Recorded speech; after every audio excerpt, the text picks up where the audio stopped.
형사사건에 가해자로 연루되면 가장 먼저 마주하게 되는 절차가 바로 경찰 조사입니다. 그런데 많은 분들이 이 중요한 첫 단계를 너무 가볍게 생각합니다.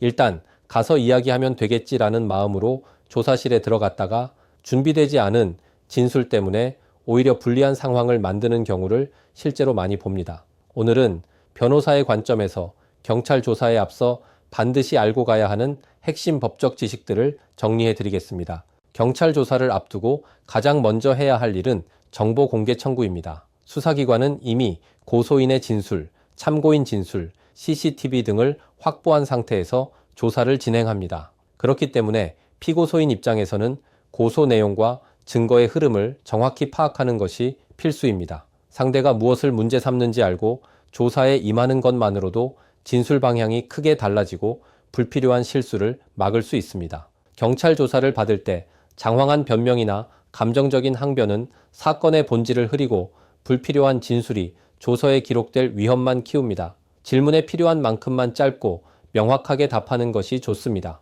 억울함을 설명하려다 오히려 자신에게 불리한 진술을 만들어내는 경우가 많기 때문에 조사 전 변호사와 진술 방향을 미리 정리해두면 훨씬 안전합니다. 만약 조사에 변호사가 동행했다면 막히는 부분을 즉시 보완해주기 때문에 진술 과정이 훨씬 안정적일 수 있습니다. 경찰 조사에서 가장 위험한 순간은 바로 수사관의 유도 신문인데요. 자연스러운 대화 속에서 인정 진술을 끌어내려는 경우가 많습니다. 그때 손 살짝 댄 건 사실이죠?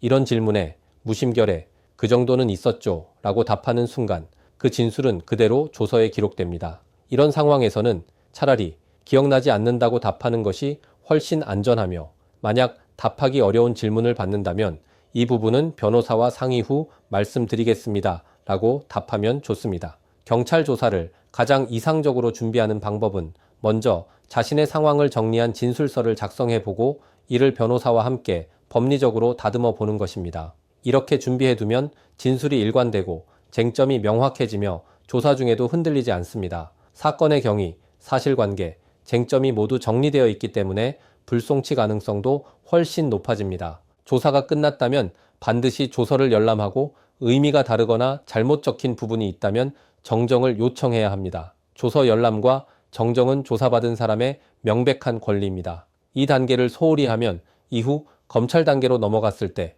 불리한 조서가 그대로 증거로 활용될 수 있습니다. 경찰 조사는 형사 절차의 첫 관문이며 이후의 수사 방향을 결정하는 매우 중요한 과정입니다. 준비 없이 들어가면 실수하기 쉽고 작은 한마디가 사건의 결론을 바꿀 수도 있습니다. 만약 경찰 조사를 앞두고 계신 경우라면 오늘 말씀드린 내용을 꼭 기억하시고 가능하다면 조사 전에 경험 많은 변호사의 상담을 받아 전략적으로 대응하시기 바랍니다. 감사합니다.